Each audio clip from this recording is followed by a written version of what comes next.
साचे दरबार की बड़ी भाग आई है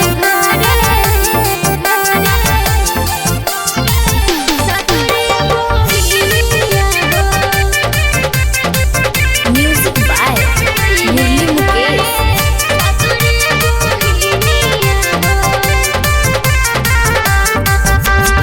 पूजा के रानी करा तैयारिया लिपि पोतीला तू अंगना दुआरिया। पूजा के रानी करा तैयारिया लिपि पोतीला तू अंगना दुआरिया। कलशा धराई अंगना सुनाए सजनिया हो। कलशा धराई अंगना सुनाए सजनिया हो।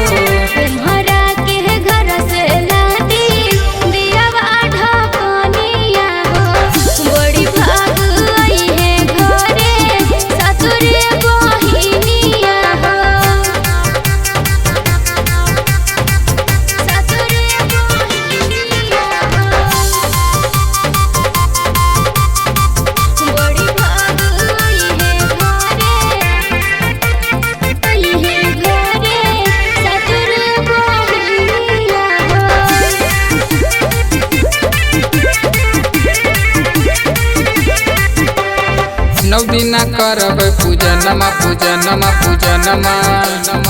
माई के धर के ध्यानवा ध्यानवा ध्यानवा।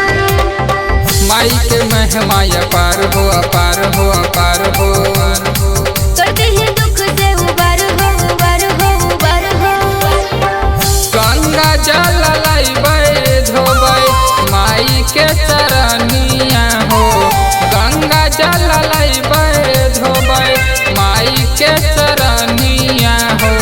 अढ़ौल के फुलवा लेके आइली मलिनिया हो। बड़ी भाग आई है घरे सातुरे बहिनिया हो।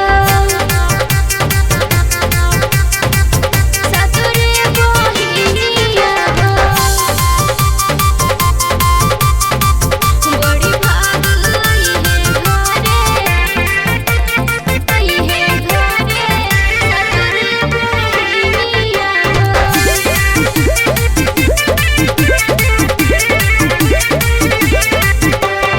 निमिया के झुलुआ लगाई के लगाई के लगाई के। देवी माई के झुलाई के झुलाई के झुलाई के। श्रद्धा से करब पूजनमा पूजनमा पूजनमा।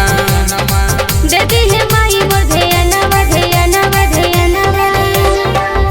रोहित राजेश कृपा करथिन महारानिया हो। रोहित गोलू कृपा करथिन